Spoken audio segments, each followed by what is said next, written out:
Boom. Good morning. How are you?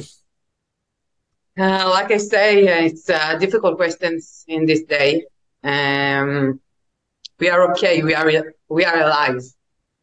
Could you please introduce yourself to our audience? And first of all, before we start anything, I would like to extend my condolences, our condolences, to all that what happened, and also my deepest appreciation that you took your time to do this interview. For I believe it's very important for the world to know what has happened on that very sad day of October the 7th. So please introduce yourself. My name is Lishay Lavival. I'm a survivor from. Excuse me. My name is Lishay Lavival. I'm a survivor from Nahal Oz. I'm a kibbutz, which is near the Gaza Strip. It's really close to the border. It's like 4 kilometers, something like this. No, less than 4 kilometers. It's like 1-2 kilometers. We are really on the border. My husband, I'm the wife of Omrit that kidnapped to Gaza Strip in October 7th. And we have 2 daughters, Roni, 2 years old, and Alma, she's 7 months and a half, 7.5 months already. It's been... How old is your husband? My husband is 46 years old. I believe he was a civilian. Yeah, he was not a soldier. No, he's not a soldier. He's a civilian. He was kidnapped in front our eyes. In 7 October, we are wake up early in the morning, 6 o'clock, to the alert, to the red alert, Tseva Adom. It's called Tseva Adom in our area. And it's something that, we usually, it's not something... You're used to it. You're used to it. Yes. For rockets flying from Gaza. Yes, and we know what we need to do. We go to the safe room, to the mamad. We are sleeping with Alma at our home, and we are going with her to the safe room that it's the room of Roni. Roni is sleeping over there every night. And we thought it's normal, we know it. Like 1 hour, 2 hours, we can go out from the kibbutz to go to the north, because Danny, the father of Omri, live in Yesod HaMa'ala in the north of Israel, and every time that we have something like this, we go for 2 days, 3 days, and come back. But it's not. But something else happened in 7 October. When did you realize that this was not a usual rocket alert? At 7 o'clock, 7.5, something like this, we start to get WhatsApp from other people in the kibbutz that they write, help us, there is a terrorist inside our home, help us, and it's from everywhere. At 8 o'clock, something like this, we heard the guns, the shooting near to us, to our home. And we understand that we're in different situation that we know. But, we not really realize that it's something like this. We thought, okay, there is 4 or 5 terrorists, and that's it. It's not something really big. But when they close to our house, to our home, and we hear from outside all the shooting and the yelling in Arabic, we understand that it's not 4 or 5. We understand that it's really, really big. Something really big happened and really horrible. We're sitting in the safe room, really quiet. Ronnie watched in my phone video, and we thought, okay, she going to sleep maybe, and like this, we have really silent because she's 2 years old. It's Sure. it's not easy to keep her quiet. Not easy to be quiet, and yes, she fell asleep. At 10:30, something like this, we hear glasses that broken in our house, and we start to hear the people inside our house. Sorry, I just cut Yes, the WhatsApp because. So in 10:30, something like this, we hear that the window in our house broke down, and we hear people inside our house. They start trash everywhere and knock on the door of the mamad of the safe room in their weapon and scream at us in English and in Arabic that we need to open the door. So basically, sorry to interrupt you. So basically, they suspected someone's inside, that you guys are inside. They know that we are inside because the safe room was closed from inside. So they know that there is a people over there. All right. In this moment, we are still sitting in really quiet and send, of course, WhatsApp message to the neighbors, in our group in the kibbutz. We didn't know that what happened outside really. But after like 2-3 minutes, we hear a voice. Our neighbor child, Tomer Eliezer, rest in peace, that they took him like a hostage to go to the house and ask to open the door. And he asked us, he talked with us, and he asked, and he told us in Hebrew to open the door. That he said, "I'm Tomer. I'm the kids the Dikla, and please open the door, because if you don't open the door, they're going to shoot me and shoot you. So open the door, please." How old is Tomer? 17 years old. Okay. Unfortunately, Tomer was murdered after a few hours. We look, Omri and I look in the eyes and understand that we don't have really choice. Nothing to do. We not have a solution really, and we hear we hear a child outside. It's really difficult to do something else and not open the door. I don't know if it was the smart thing to do, but this is what we do. No one should ever face such a decision. Yeah. So we decided and we opened the door. They took us to our kitchen floor. In this moment, Ronnie is still sleeping in the bed. And they start to yell at us in Arabic and in English, and they search a weapon that we don't have in our house. And I just beg him to give me, they let me go to the safe room to take Ronnie also with us, because she's over there sleeping, and they don't let me do this.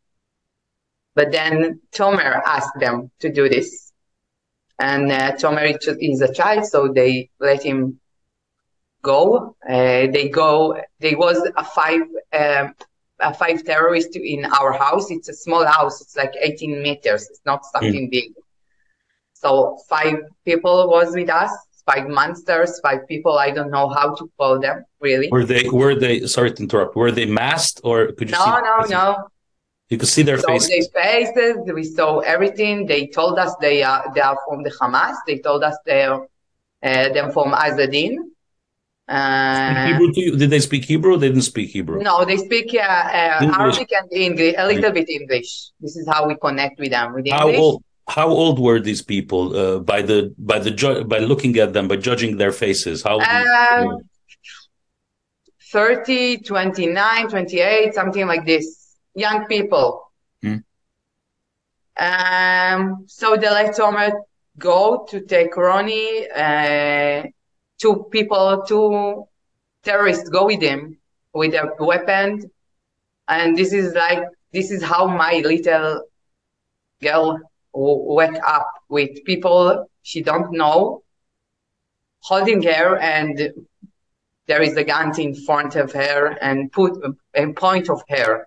It's not just in front, it's point of her. So Ronnie come to us. Ronnie was with Omri, and I hold Alma. And we sitting over there like half an hour, something like this. When we saw they trash the home, they trash everything, they put all all our closet outside because they searched the weapon. And after they didn't find, they told us to get up, and they took us to another house, the house of family Dan. When we get to the house, we saw Tzachi, the father of this family, Gali, Yael, and Shachar, their children. And we sitting near to them. They told Omri to sit near to Tzachi, and I'm in the other side near to Yael, the girl of Gali and Tzachi. And we understand that their oldest daughter, Mayan, murdered in the safe room in this moment. We're sitting over there like 2 hours, something like this, 2.5 hours. They film us from Gali phone in the live Facebook. So we know that they film us. We're sitting on the floor with all the glasses from the window over there, with RPG in front of us of all this hour. And of course them with a weapon in front of us, point of us. And we're sitting over there. They speaking with us. They told us that they don't want the citizens, they want the soldiers. And we are the Israel, it's the bad guy, it's not them. And everything's going to be okay. Just sitting quiet. There is a moment that they told us to try to sleep, the kids going to sleep. And you know, I thought in my hand in this moment that we have to wake up, because we don't know what they're going to do. There is a lot of thinking in their head, you know, in this moment, this hour. It's not a moment. What they're going to do to us, if they're going to kill us, if they're going to adopt us, what's going to happen. And in this moment, there is not army in our kibbutz, and we don't know even the hour because they took our phones, and we don't have a watch. And we're just sitting in 1:20, something like this, after like 2.5 hours. Yehudit and they came with Yehudit and Natalie Ranan, the 2 American citizens that already relieved, the first 2 citizens that they relieved. And they came with them to this house also, to Mishpachat Idan house, to family Idan. And we don't understand what's going to happen. And after 10 minutes, they start to organize everything. And told to Omri and Tzachi to get up. They put a handcuff on their hand. after this, they told Judith and Natalie also get up and put the handcuff on their hand. And I understand that in this moment that Omri, they're going to be taken. Yes. In all this organized, I told Omri, first sentence before he left, I told him that I really love him, that I going to guard on our daughter, that I waiting for him. And I asked him, don't be a hero, because I want you back here. And he told me that he loved me. And then they go outside, and this is the last moment that I saw Omri. It was in 1:35, something like this. After that, we are Ronnie, my 2 years old, that was in silence all this hour. She didn't talk, she didn't scream, she didn't do anything. She just sit on Omri and being quiet. In this moment, she really break down. She started to scream that she wants her daddy, and I want daddy, and she tried to go after him. I need to hold her really, really first in my hand, because she tried to run after him. She really wants to go with him. And after 10 minutes that she screamed and yelling and crying really, really hard, she fell asleep in my hand. And this moment, Gali, the other women, the other mother, go take Alma in her hand. And Ronnie was sleeping on my hand. And every time I say, it's like 10 minutes, in 10 minutes that she scream and cry, 10 minutes she go to sleep. And after this, she just wake up and don't be she's not really 2 years old. She like 4 years old. She's speaking. She in 1 minute she start to speak. She understands the situation. She go to her to Alma, to her sister, and told her that she loved her. She really go to her and say, Alma, I love you. I'm your older sister, and I take care of you. And understand that this is the situation now, and that's it.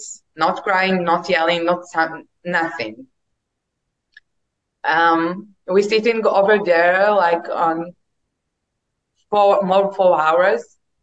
That around us, we don't know what's happened because we're sitting on the floor and we don't have a mobile. We don't have connect to the other people in the kibbutz. There is a lot of shooting around us. They start also to make a fire. They burn our car and they burn all the trees in front of us. In this moment, I was thinking, okay, what's going to happen? We're going to burn in this situation? What we're going to do? But we don't know if they come back, if not. So we're still sitting on the floor in the kitchen. Of course, there is a lot of red alert, a lot of alert on this moment also, but we don't even go to the mamad or something, to the safe room, because we're really scared to move. And also, like I said before, Mayan, the oldest daughter of Gali and Tzachi, was lying over there dead in the safe room. So we just sitting. And in 5:30, something like this, the IDF came to this house and Rila's house. When did you realize that the neighbor's son was killed, that the young Tamar was killed? It's like, I think it's after 1 week, because he was considered like a missing until they find his body. Where are you now? You don't have to specify the location. I'm saying in general, you're not in the kibbutz now, right? No, the kibbutz, it's now like the army over there. Crime it's not scene, something. yeah. Yes, we can't go to the kibbutz. It's So really somewhere else. Yes, it's really dangerous, and we are now in other kibbutz in Please don't specify the location. I'm just saying you're not the there. south of Israel. How are the two girls? I mean, you mentioned that your older daughter grew up in a split of a second. Yeah. How is she holding up? She's a wonderful girl, not because she's my girl, but she's really wonderful. She is charming. She's really smart girl. All this situation is really, really difficult to her. She's in the first month, she don't talk about this situation a lot, but now in the past 3 weeks, she started to speak. She started to ask a lot of questions. She wants home. She wants daddy. She really miss him. She asks every day, "Where is daddy? When he's come back?" And she tell everyone that daddy got lost, because this is the story in her head. The daddy got lost, and a lot of people. And I told her every time that a lot of people search him right now. And it's something that helped her, that she know that other people search him, and that we are still missing him, we are still love him, and we waiting for him. Every night I go outside her. We do it every night, also in Nahal Oz, that we say to the world good night, to the moon, to the stars, to the trees, and to everyone. And now we add something, another sentence. We say, good night, Daddy Omri, every night. She screams in her little voice, good night, Daddy Omri. We're waiting for you. We miss you. We love you. Good night, Daddy Omri. And this is something I told her every time, that I really believe that he hears us and he feels this, that we are here and we are okay, and he hear and feel that we love him. And it's really, really important to say to him, it's a difficult, I told her also, I know it's a difficult because he's not over here, but I know he hear you. So it's something that give her a little bit strong. And Alma, it's a different situation. Alma now it's a 7 months, 7.5 months. At the start, she didn't understand what's happened, because dad is not here and mom not really. It started, I really was confused and I don't know what to do. And there is a lot of meeting and there is a lot of stuff that I need to do. And Ronnie need me also. So it's really difficult. I just, Alma, like I said, 6 months. So I just finished I just come back to work. Yeah. So normally she with me all the day, so now no. And my mother and my father with me here also from the 8th of October. So in one moment she have a grandma that every time every second with her, and not with her mom. So it's a different situation. We talk with her. We know we have pictures of Omri, and we told her that daddy love him, that daddy love her. He's not here now, but he's really love her. And she saw the picture with him. So it's not easy, because there are 2 young girls that you need to protect. But they need to know that daddy loves them and it's not here with them. So it's, you know. You haven't heard from your husband. This is day 48.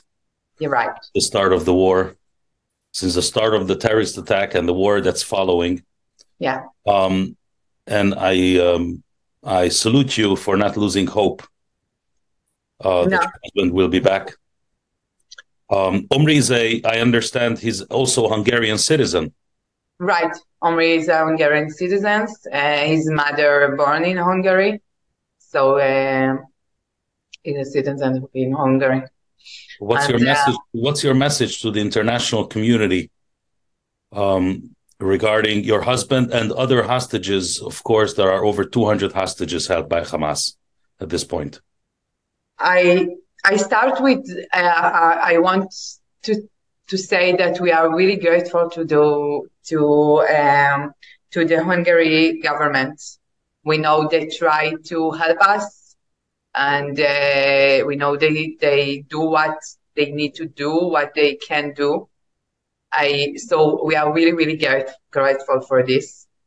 And for your questions, we need you. We need all the world. We need the world to understand. I know it's difficult, but I hope that people understand it's not like the Palestine-Israel situation. It's not a real war. It's not what's happened. There is a slogan that we say after the Holocaust: never again, and never again happened. Just happen now. Never again, just happen now. Right now, I know it's difficult, but this is what they do. They do the second Holocaust. They murder citizens. They murder young girls. They rape women. They took our kids, and it's like a Holocaust, a modern Holocaust. And we need all the world, and especially Europe, to understand this, that this is the second Holocaust that happened to us, and we need you. We need you, all of you, with us to support us and to understand and to hear our story, because it's difficult. It's really difficult, and we are in a situation that we don't even dream of. It's not something that we thought going to happen. So we need you to be there with us, and I know, there is a deal now, and I want to say that I'm really happy for all boys, girls, human beings that come back to Israel from Gaza Strip, and I hope it's going to be today or tomorrow, in really now. But I want everyone to remember that there is a lot of people that's still there. Over there, and they are not a soldier, they are citizens, and they are still over there. They are fathers and mothers and grandfathers that we need to continue fight from them. We need to continue fight from everyone, and we need to continue fight until my Omri and the father of my daughters come back to us. Thank you very much for your time, and we wish you only the best. Thank you very much. Chazak ve'ematz.